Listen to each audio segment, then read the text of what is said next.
This is the Average Guy Network, and you have found Home Gadget Geeks, show number 636 with Christian Johnson, recorded on February 13th, 2025.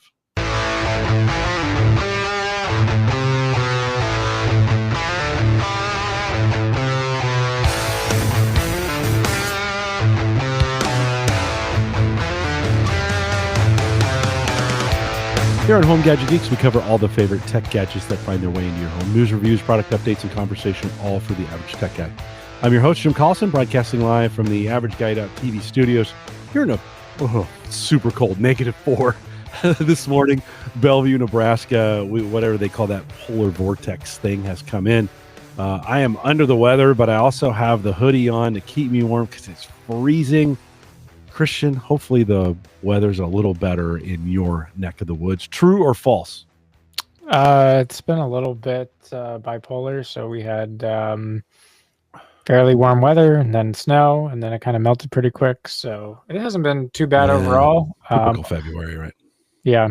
Run the snowblower twice this season already, though, which for Maryland is kind of unusual. Really? Yeah. Really? I finally ran it yesterday. That's the first time we've run it, which is very unusual that few at times here in Nebraska. But well, that's good. It's good that you have one. Nice that you got some driveway. It's a long driveway, isn't it?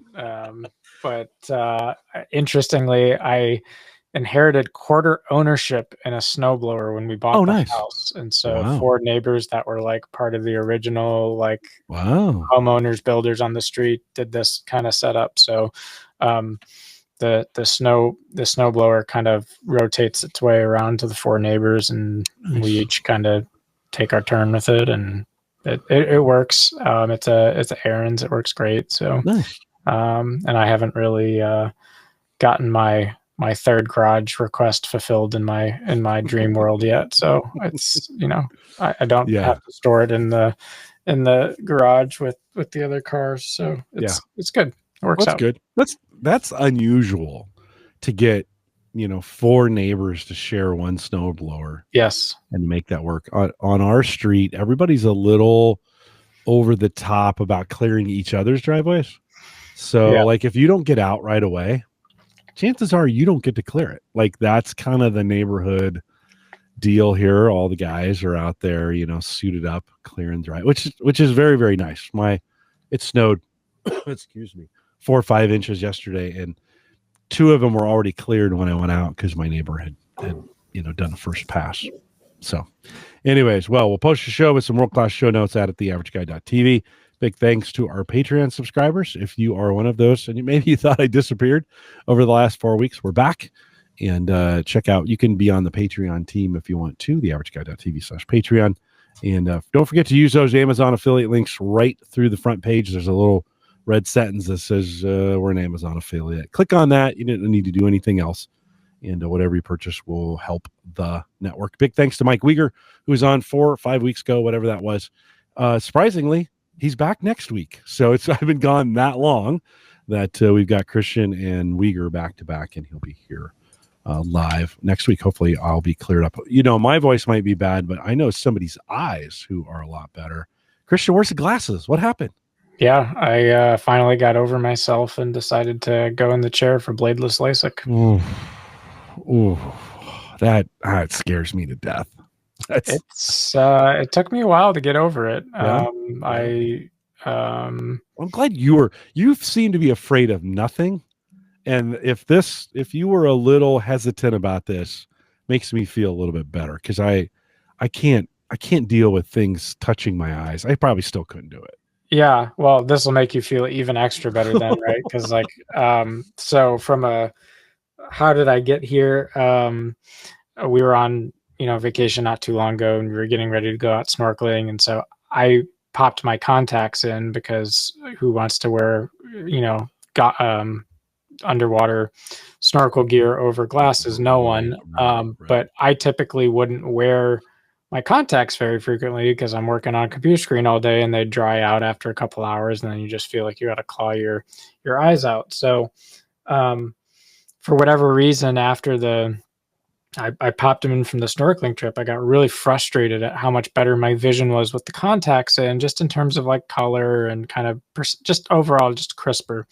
And so I got home from that vacation and announced like I got to do this. And so in order to get to the point where I really thought I could do it, I had to go on YouTube and watch an entire procedure. And I will say, watching the eyes and envisioning my eyes being in that video definitely did make me feel like I was going to be queasy. So I don't necessarily recommend everyone does that, but I'm kind of the type A guy that needs to have all the information up front and know what I'm getting into. So after I digested that, I'm like, well, if millions of people have gotten through it and lived to tell the tale, like this is, a pretty proven technology that's only gotten better. For other context, Gary actually was probably on the earlier side of LASIK, did it in his mid 50s. And this was at a time before it was bladeless. So they actually still used a blade to cut the incision flap. And so like that was a source of inspiration. He survived the earlier versions of it. Good for Gary. Yeah. And it's really cool. So like with the full blade, it used to be the thickness of the flap used to be 140 microns, and with bladeless they've gotten it down to 90. So just overall like crisper technology, low risk of complications, etc. I was in and out in 10 minutes. And 10 minutes 10 minutes in terms of like actually go into the surgery room to when you actually are packing up and going in the car. It's a 10-minute procedure. Crazy. And with uncorrected vision, where how many fingers can I hold up? I went from that to 2015 vision, both eyes corrected. So awesome. Color, depth perception, peripheral vision. It's even better than with contacts in, and much more comfortable overall. Oh, I bet. Yeah, they don't dry out, right? I mean, for the most part. How long? Like what's recovery? How long is recovery? I would say 90% of the recovery in terms of like comfort and doing all the medication ritual and so forth is about a week. Okay. You're able to drive after 24 hours, so that gives you a sense of how rapid the healing progression is. And then it's about 2 to 3 months for the full visual acuity to dial in. And I'm still taking I still have eye drops a few times a day just to keep them wet and hydrate that corneal layer, because tear production has to rebuild up quite a bit after LASIK. So the teardrops that you're putting in are basically just supplementing the fact that tear production takes a while to kind of ramp back up. Dan says he knows somebody. This is a common story, right? Somebody who had LASIK maybe 10 years ago, and they're requiring it again. Yeah. I had a friend when I was in the military, so this was 35 years ago, get it. And I mean, they've been doing this for a while, but yeah, he had to have it done again. Did they give you, on the new side of things, do they give you any idea of how long, or I'm sure it's by individual, but do they give you any ideas? They expect for my age range a minimum of 20 years, and they basically actually provide a lifetime guarantee. So like if something doesn't go quite right, or if you have degradation over time, you can come back in for supplemental surgery if you want. Obviously that's not what everyone envisions when they get LASIK, having to do it again. But it's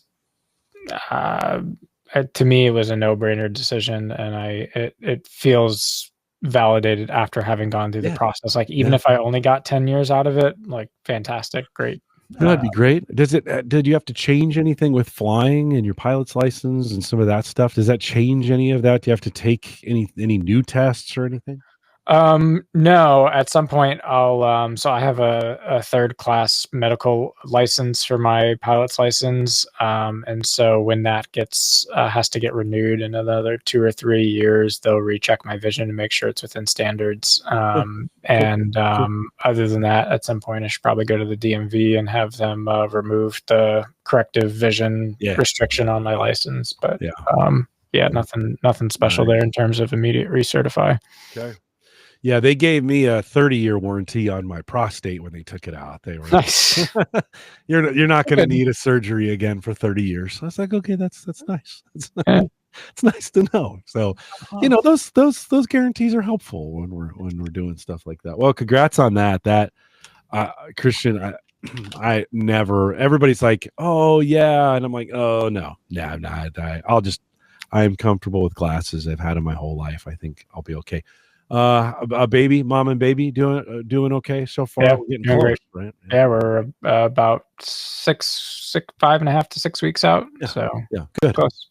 All right. Well, we'll keep on track with that one, and certainly not having to fumble around for glasses anymore. Waking up in the morning and just going. Yeah. Right. I mean, that is kind of nice. So congrats on that. Yeah. Thank you. Well, hey, let's talk about Deepseek, because that has blown up. I mean, I don't think that was even a thing the last time I had you on, or maybe it was just starting on that. It seems like that may have been, everybody had opinions on that day one. It seemed like when that thing hit, and then there was some people saying, oh, it's a fraud, and others saying, I wouldn't worry about it, and others saying, this is going to change the face of AI like within a day. And I was like, how do you make these decisions after 6 hours of, I mean, it literally blew up on everybody so fast. Your thoughts on that?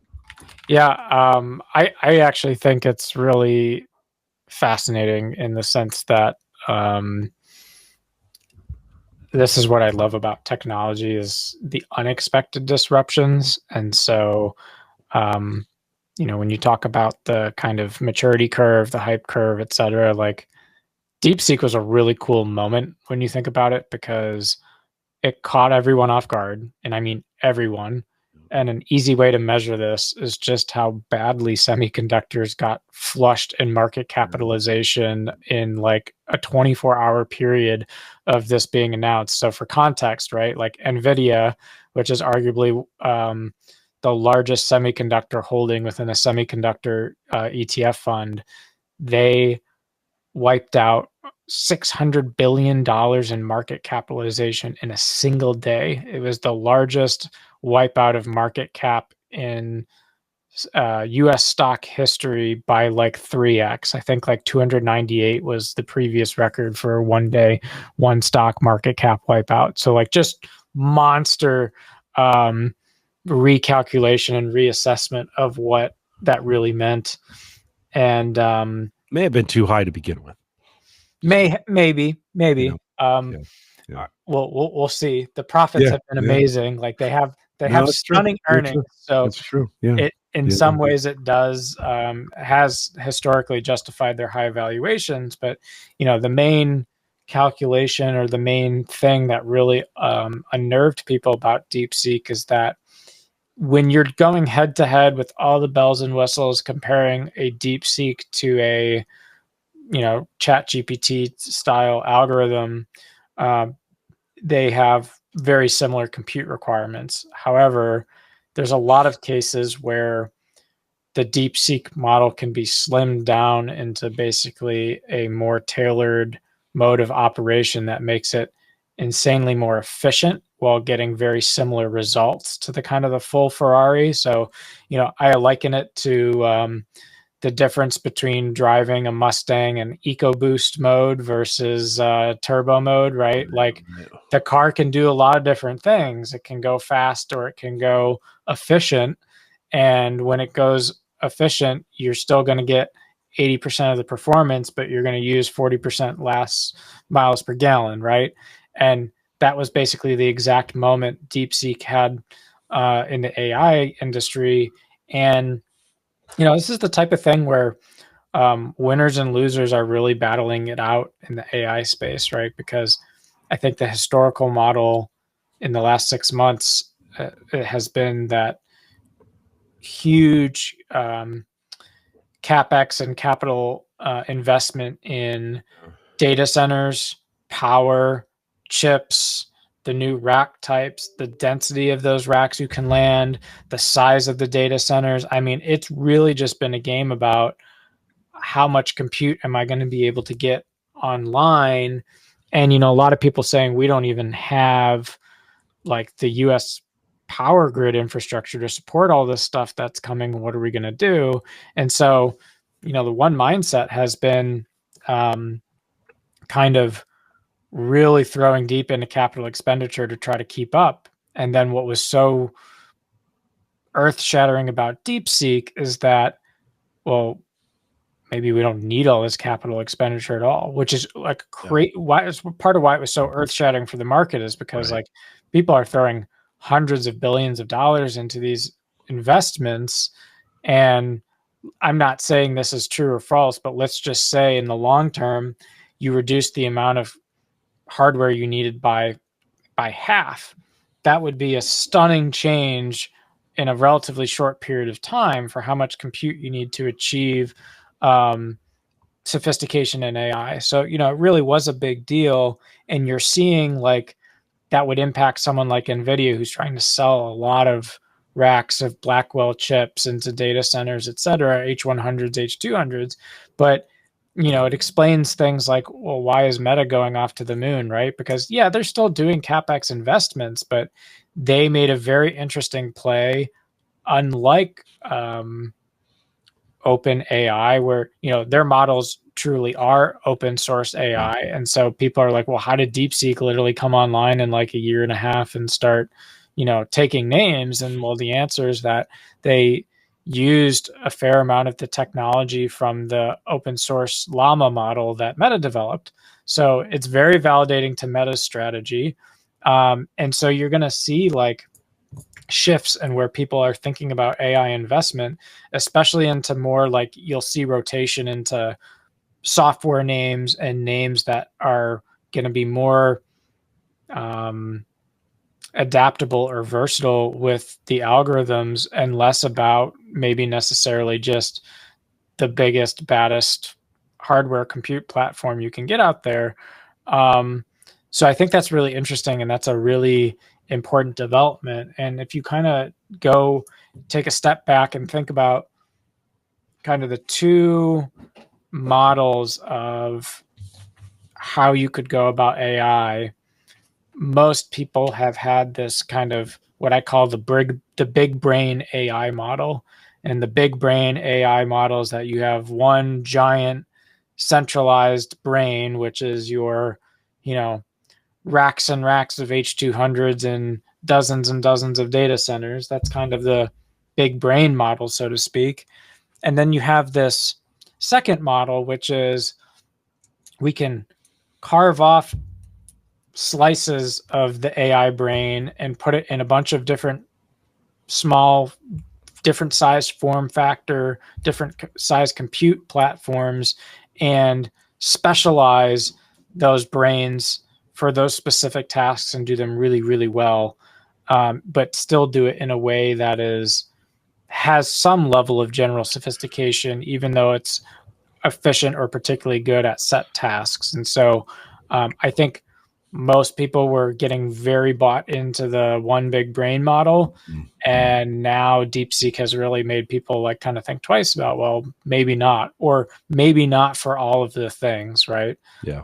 So it's exciting to me because it's really pushing competition, I think, in ways that weren't quite anticipated. And, it's making names that only a year ago we would have thought would have been unstoppable, like OpenAI, start to look a little bit like, it starts to look interesting in relation to other models out there now. Dan asked a question in chat. He says he was under the impression, and this was one of the early naysayer kind of comments that came out, that DeepSeek was able to do what they were able to do so cheaply because they're standing on the shoulders of companies like OpenAI. Your thoughts, on that, and even some, hey, it was stolen, and you kind of want to go, it's open source, like isn't that the definition? Anyways, your thoughts on that? Well, I would say DeepSeek in particular is standing on the shoulders of Meta in this case, not so much OpenAI. But yeah, definitely, that's a huge piece of it.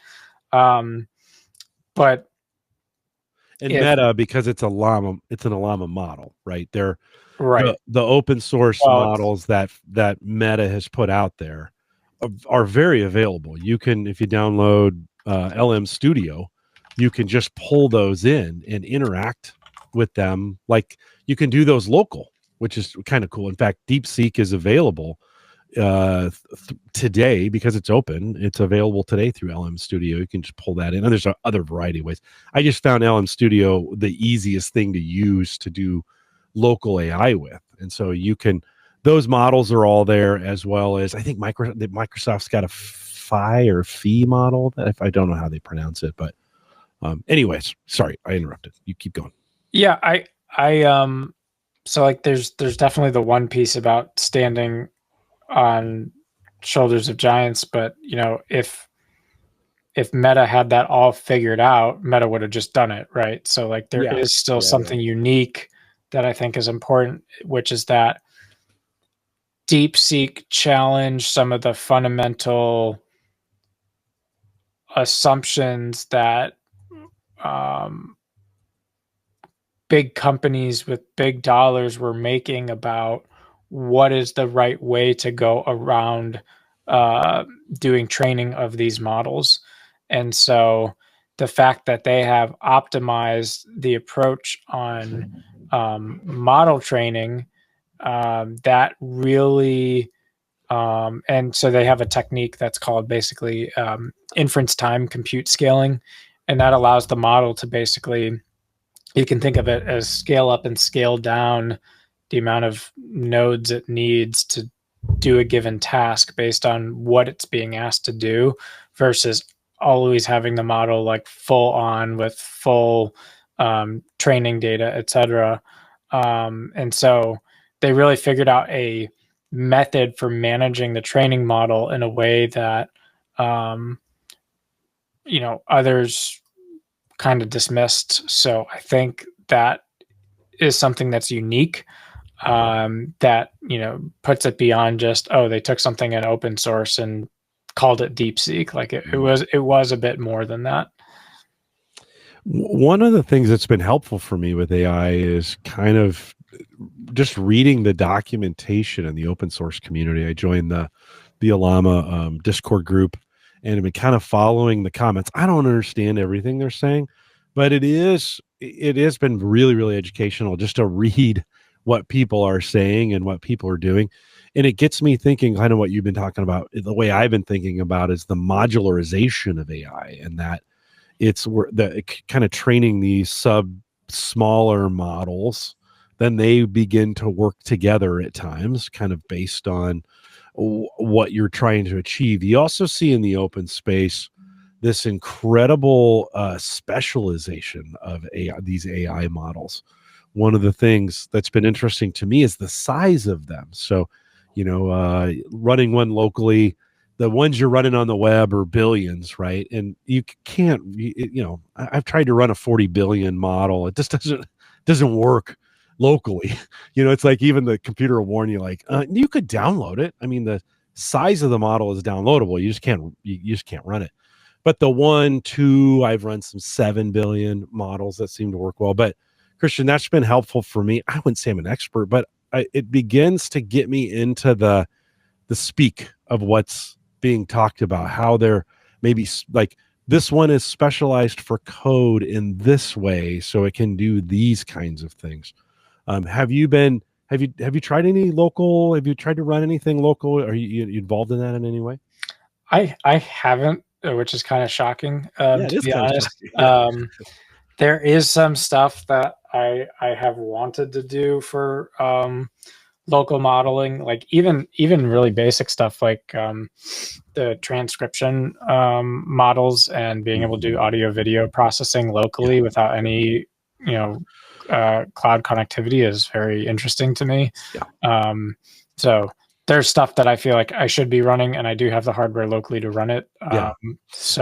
And don't anybody get me wrong, I'm not modeling, I'm just running the models. I'm downloading them, and then the LM Studio has a browser like front end like you'd see in ChatGPT or even Copilot, and you just put your queries in and you can kind of start running them locally. The Mac Mini M4 runs them pretty well. I've got a Ryzen 5 PC that's got a 3060 on it. Not as powerful, but it'll still do it. They have models optimized for for GPUs. They've got models optimized for Apple Silicon. So there's some cool in that community. I think there's some cool things being done. I don't know what they're doing or how they're modeling it, but to hear the dialogue around it that's going on in the communities, I think has been more helpful just to have some kind of clue of what's going on, in that space. Yeah, and that's kind of interesting too, because I think the LM Studio is neat because you can, on one hand, have models compete against one another, but you can also kind of shop the model that best fits the task you're trying to achieve. Yeah. And that's probably going to be a space you'll see us be in for a while, where people will start to performance rank and pick models that meet the task that they want to do and have preferences for specific tasks going to specific models versus just always sending all tasks to a default model of some kind that they like. So I think that's pretty interesting. Now, is LM Studio, is that paid software? Is that all Nope, free? that's free from Meta. I think they're behind that. It's still on a point release, so I think I'm like at 0.39. So, but I did it. Like if I can do it, anybody listening could. You just download it, run it like an application, and then it's literally just drop down, choose the models. They have, I don't know, 70 models or so that you can Deepseek is one of those models. Now, there's also this idea of distilling, right? Are you familiar this where they kind of take the bigger one and do some training to bring it down? What would you, because that makes some of the big models actually runnable for us small guys, I think. Yeah, and I think that is another example of the DeepSeek story at a slightly smaller scale, right? Where it's giving lifeblood to model portability. And I don't know that that's going to go away. I don't see how that goes away, especially after what we've seen DeepSeek be able to do. And there also there's some interesting, I always like to say that scarcity breeds innovation, and this is a very true illustration of that, right? Because DeepSeek was developed in China. China has very strict export laws, or we have very strict export laws for China acquiring the top, H100, H200, et cetera. And so, one of the main claims that DeepSeek made was that they built their model on the H800 chips, which was basically a quote weaker chip that NVIDIA made back in 2023 to not have export restrictions. And by using those chips, it forced them to find optimizations and enhancements for how they could get, for performance to an H100 while using these lesser chips. And, one of the things that they found that was considered a significant breakthrough is that, traditionally a model has weights, right? And that's part of what's happening in training is it's generating and adjusting weights for different information nodes. And those are traditionally all represented as 32-bit floating point values.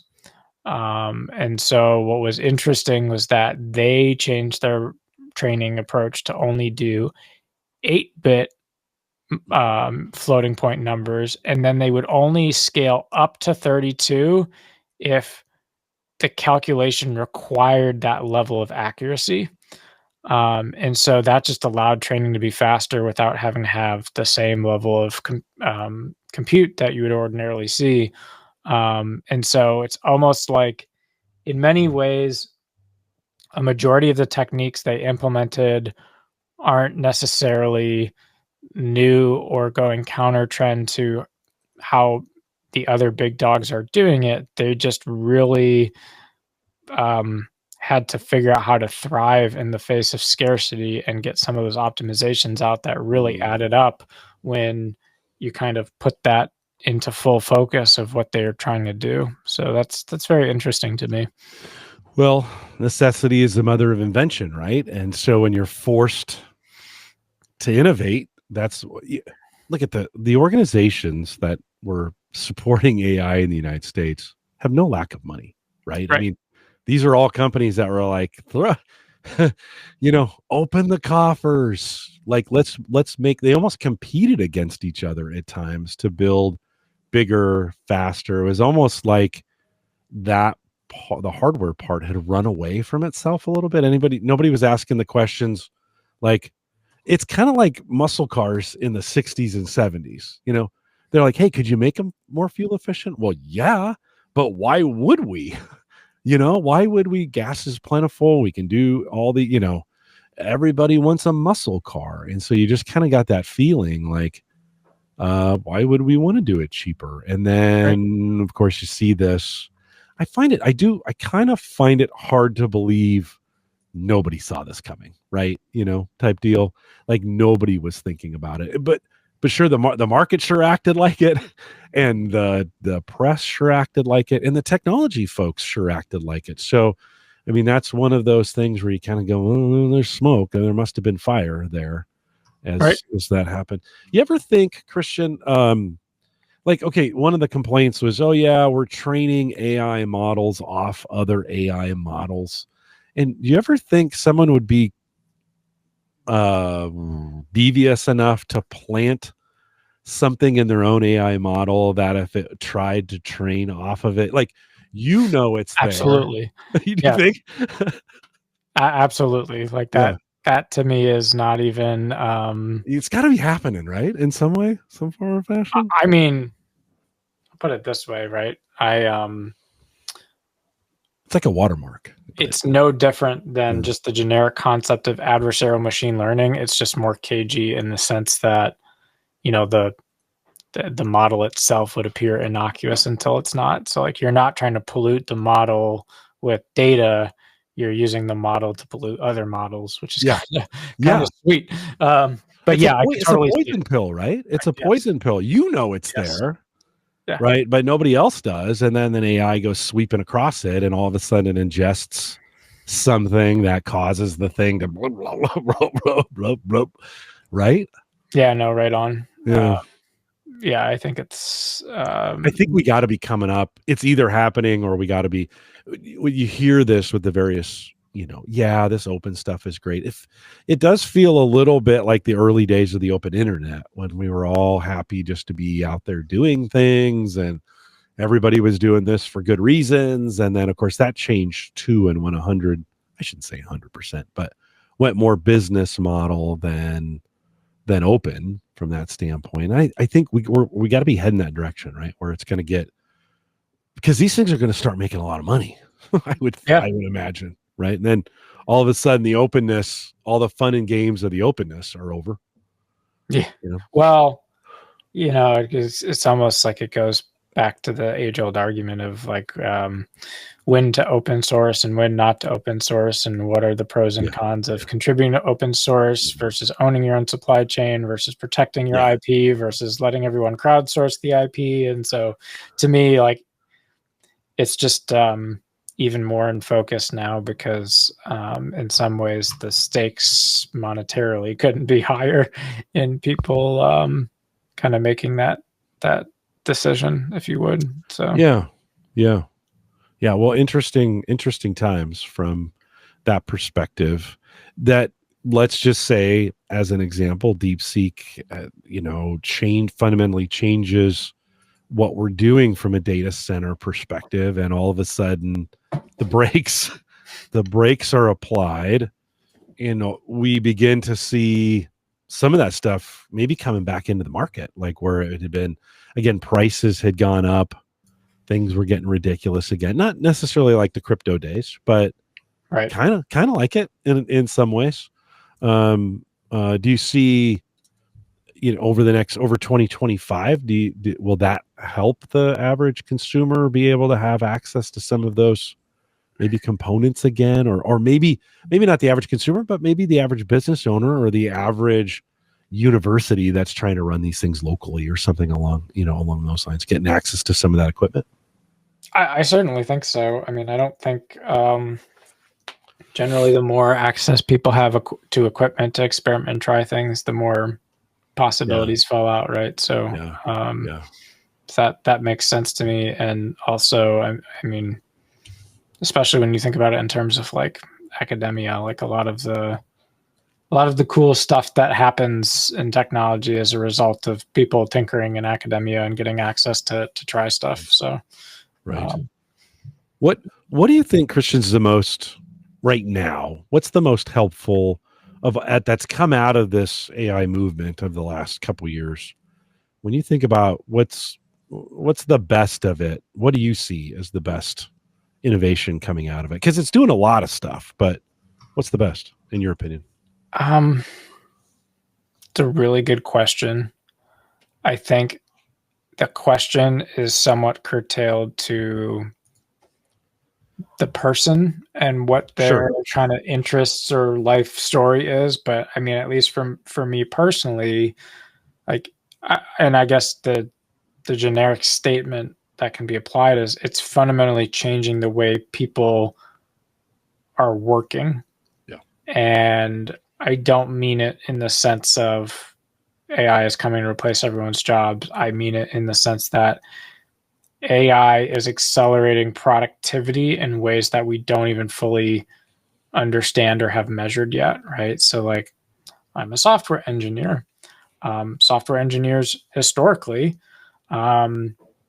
spent lots of time writing code, developing code, writing documentation, writing testing, writing frameworks for that, writing libraries, and integrating other developers' libraries and documentation and figuring out how it works and how to kind of put all these blocks of software together into something that provides an enterprise capability.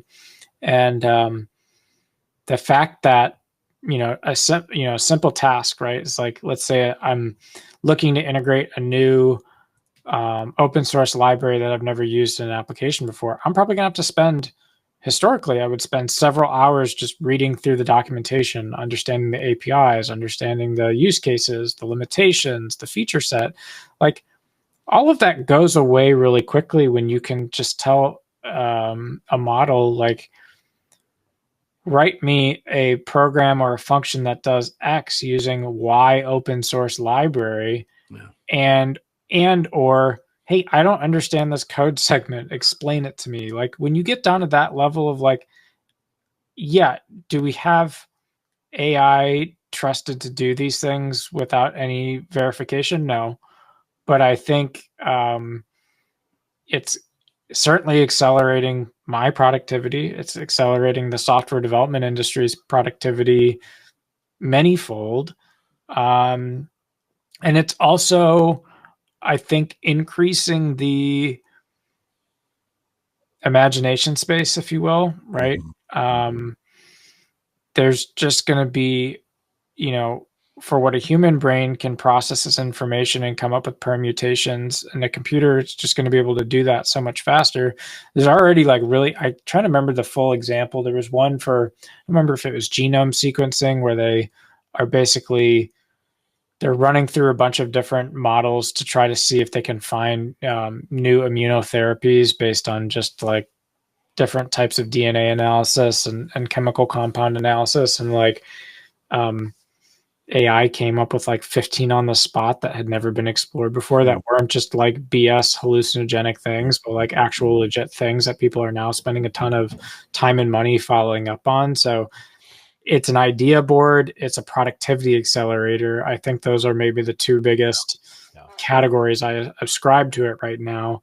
And there's probably going to be more, but I don't look at it and say, oh, it's the best at X or it's really great for doing Y. Like, those may be true for specific models or specific peoples or situations. But I think one of the cool things we're seeing about it is the fact that it's hard to say that there's not something in it for everyone. And I don't know how many foundational technologies you can say that about, right? Like, you can say it about the internet is a good example. Yeah. but like that's the level of change I think we're going through. I was writing a response to somebody the other day, and I looked at it and looked good to me. I was like, oh, this is cool. And then I said, hey, to one of the folks I work with, come look at this. Just read this. Just make sure it makes sense. And she goes, hold on. She copied it into ChatGPT and said, just make this, what do you think? And it just made it infinitely more clear in, just a second. So, I mean, I think for most people, I used it this afternoon for a note I was sending to somebody, and I was like, just clean this up a little bit for me. The real question, the real prompt that's been helpful the most to me is, what have I missed? Like, tell me what I missed. And it'll start spitting out some stuff. And it's not all, some of it, like, yeah, that was on purpose. That was on purpose. Okay. Ooh. Yeah, that I should have probably thought about, right? Because it's really good at those kinds of groups of things and getting it right, because it gets it right a lot. It can give you some suggestive, like, you got to think about this and you got to think about that as well. And that was super helpful. I mean, that was one of those things where you're like, woo. Now I can do some. When you talk about productivity, that is one of those easy productivity things to say, especially in the area where we communicate with each other. It's actually, because it's a communication tool first, right? The interface was designed from day one to be a chat interface. Because of that and all the training that's gone into the language models, it's actually really good at communicating. That's the crazy thing about it. And then I always ask if it knows me. Hey, Jim Collison, the podcaster from Gallup? Oh yeah, of course. Then you say, hey, write this as I would say it, right? Kind of thing, And so it's kind of helpful having a little bit of a persona out there where it picks it up and kind of knows. Now, it's a little cheesier than I would probably be, but you never know. You never know.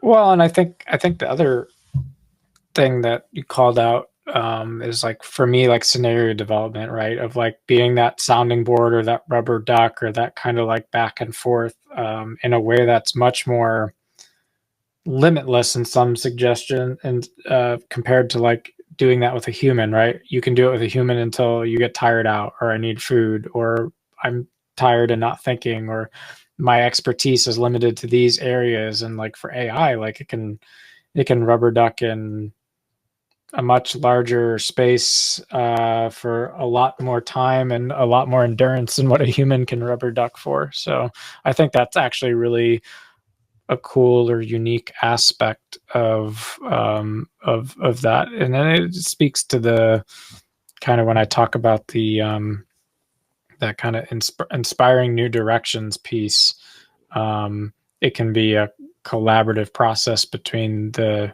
person using the technology and how the technology is enhancing that. Mm-hmm. Yeah. I think now that we're past the shock and awe of this and the parlor tricks, I think we're actually getting to this phase where it's getting really good. Like, some of the voice things that I've done with it, some of the some of the video stuff, some of the editing. We haven't talked about at all is hold on, before I say that one.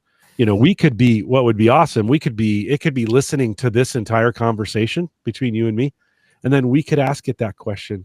Hey, what do we miss? And it would spit out a few things. Hey, you didn't talk about this. Oh yeah, I didn't talk about this. I mean, think about that as a behind the scenes companion for podcasting.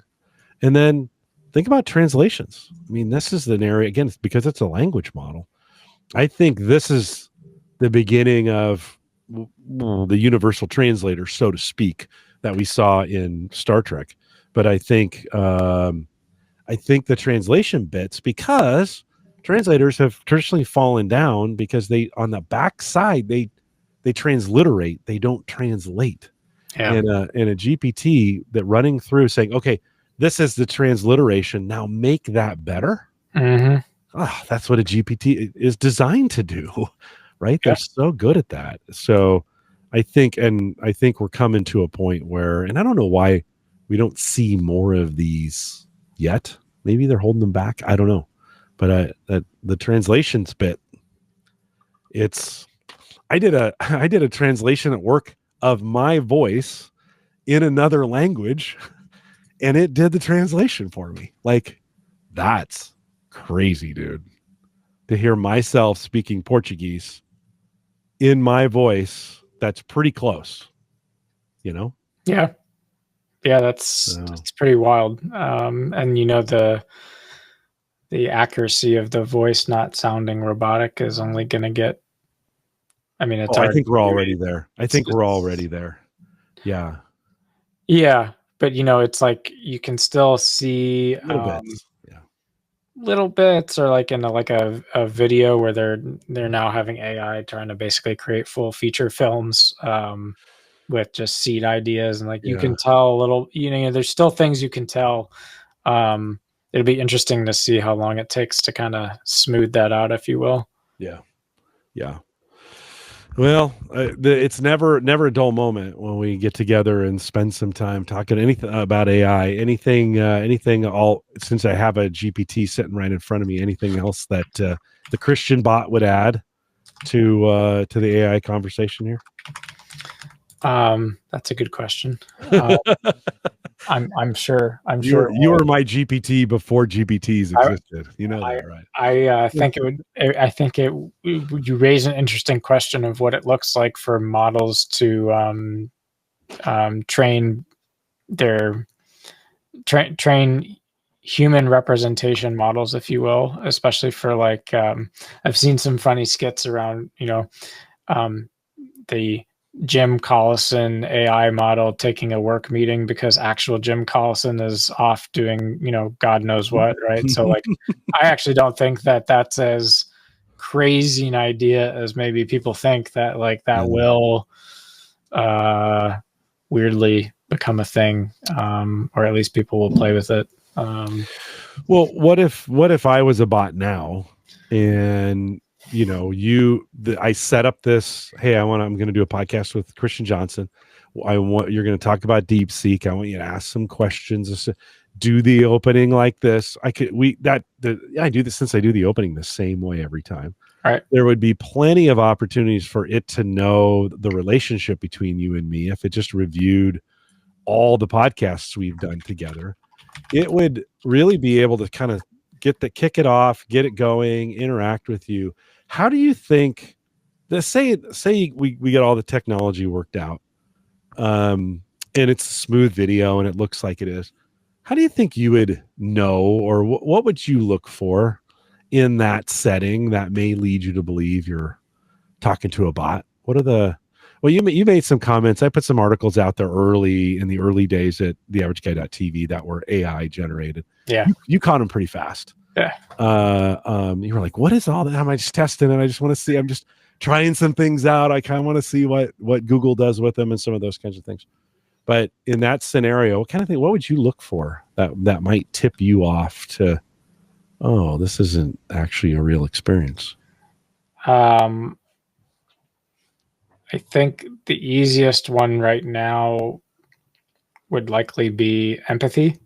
So, AI has a very contrived notion in a sense of what empathy is, and it can define empathy for you. It can be empathetic, and it can, try to talk in a way that emulates empathetic behavior. But I think if you were confused and you wanted to set something apart, you could just really drill down on a AI model and find cracks in its ability to be empathetic or understanding, right? And so you would, especially if you know someone well, and let's say you're best friends, or you've known each other for 30 years, et cetera, I think there are pieces there that a model's just not going to be able to pick up on. Now, you don't know a person that well, or you don't know their emotional dispositions that well, it may be harder, right? But I do think the human emotion aspect of how we process and receive information and how we interact with one another is probably still one of the least developed and mature pieces of what an AI model can do today. So it can be smartest book in the room. It can do a lot of imitation in terms of technical task and capability, probably, arguably much faster and more efficient, etc. But I think empathy is a place where humans still will have the edge for a while. Yeah. So. That's interesting that you would pick empathy. That I have to think about that. I notice in the vocal, when you think about Notebook LLM and some of those voice generated AI engines, they don't stop. There's no downtime. There's no a second ago you finished, and I just let some dead air be there for a second. Right. AIs don't let dead air happen. They don't. Yeah. It's uncanny. And I mean, a classic example, right, would be let's say you and I were having a conversation. You got on a call one day, and you're like, "Hey, I found out today that I have cancer."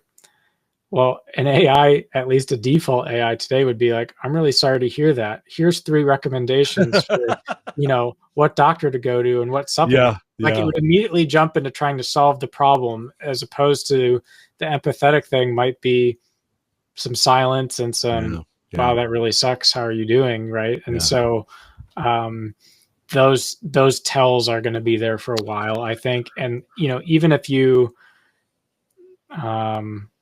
train a model to be specific to a human, so the model's trained on how I would react, those tells are going to be less obvious, but I don't think that they are infinite reproductions quite yet. Right. Meaning, I don't know that a model trained to a human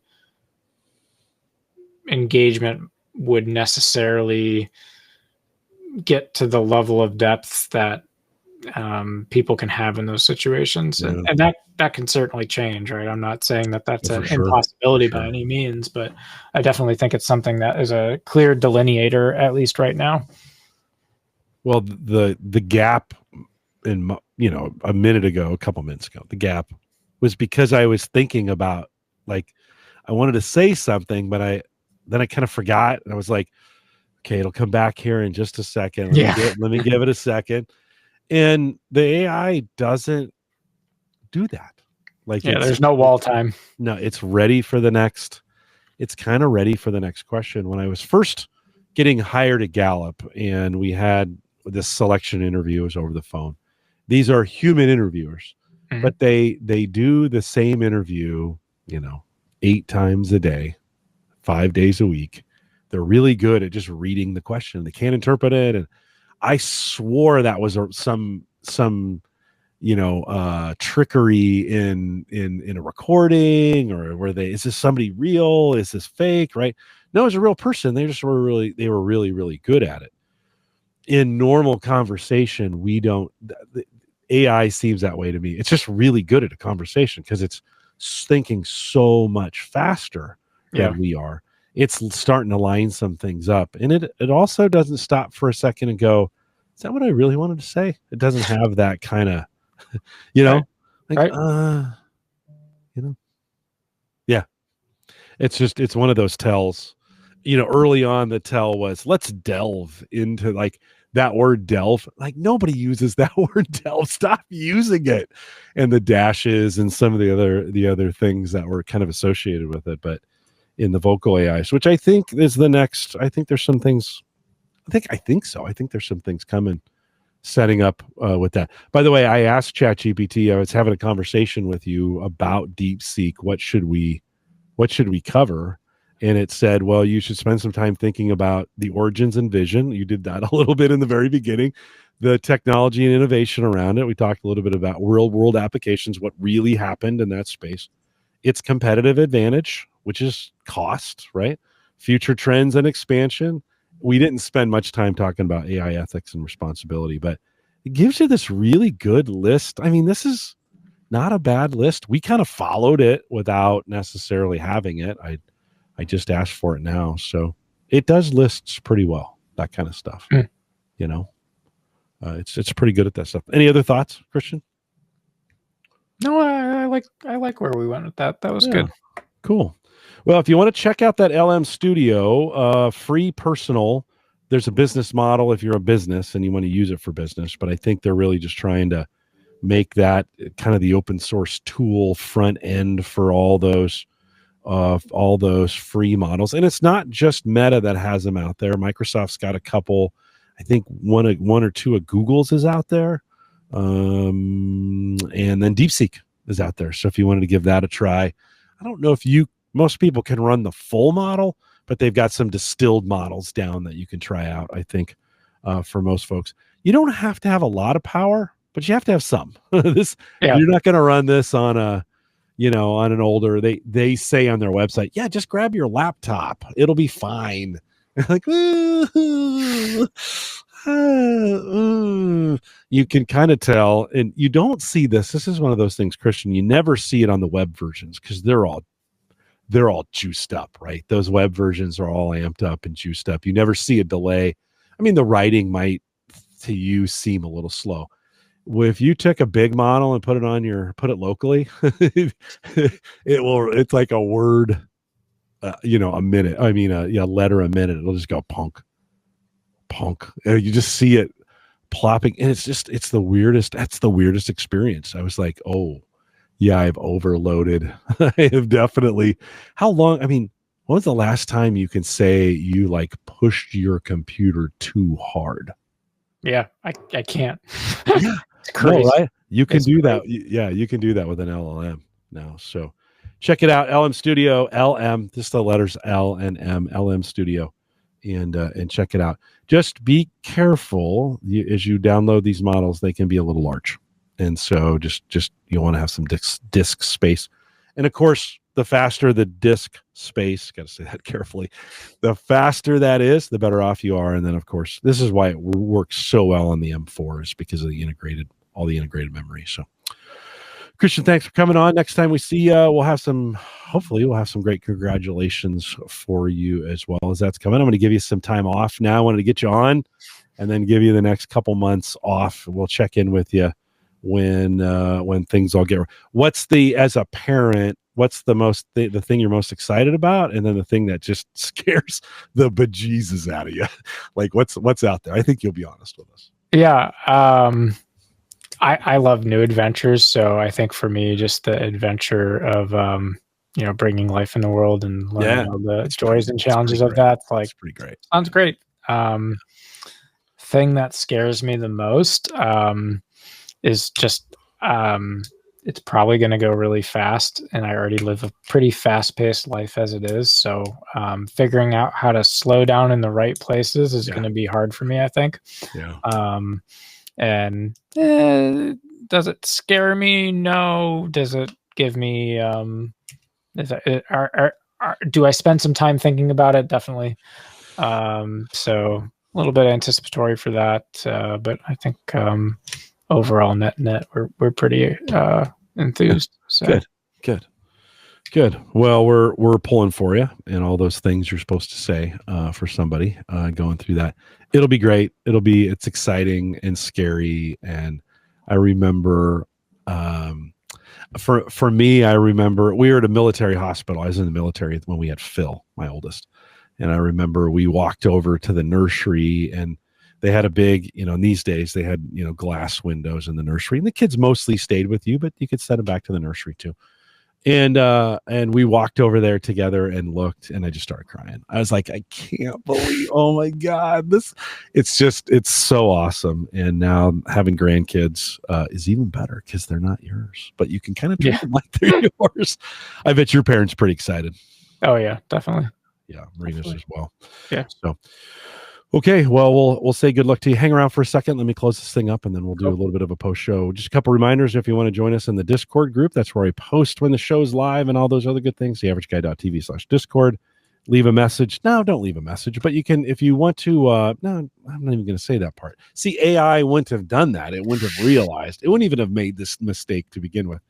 TheAverageGuy.tv platform with web and media hosting powered by Maple Grove Partners. Get secure, reliable, high-speed hosting from people that you know and you trust. For more information, visit maplegrovepartners.com. Have you thought about hosting any AI over there at Maple Grove?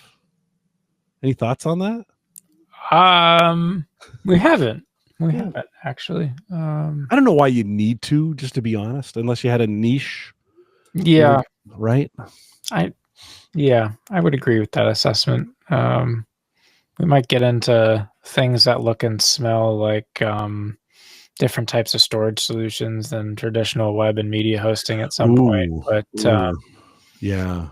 One of the things I've seen, you can think about this. One of the things I've seen is AI on top of storage to help find things. Yeah. Right. And I'm not sure. I've used the Copilot model. I mean, it's okay, but that could be an area, right, where you could say, hey, bring me or whatever all your works. Like from a podcasting perspective, you could go through and you've got all my audio. You could go through and do transcriptions and put those places and then do some things or whatever. Right. I mean, I think there's some real opportunities for that. So I'd be kind of offering that as an additional service that, hey, you can come to this portal and search, and a really good search, very helpful search of some of the things that's already on there. So not there today, but check out, Christian's still got some plans, as little as $10 a month. And they're awesome. MapleGrovePartners.com. We are live every Thursday, 8 p.m. Central, 9 Eastern, after theaverageguy.tv/live. If you want to contact me, send me an email, jim@theaverageguy.tv. Christian still, it's at christian@theaverageguy.tv. And we'll be back next week with Mike Weger. We'll catch up with him. I think I'm going out to his place on Saturday to pick up one of those, or Sunday to pick up one of those. Oh shoot, what was it called? Those repeater devices, Meshtastic. I think I'm finally going to get my hands on a Meshtastic device. We're going to try it. Those are the point-to-points. Yeah. Point to point. And I think you can get five jumps, or something on them, and they're kind of IP based some other radio wave. Yeah. Z-Wave. I don't know. We'll find out more. I should pay more attention when he's here. I'm sure he's talked about it. We'll be back next Thursday with Mike. With that, we'll say goodbye, everybody. Good night.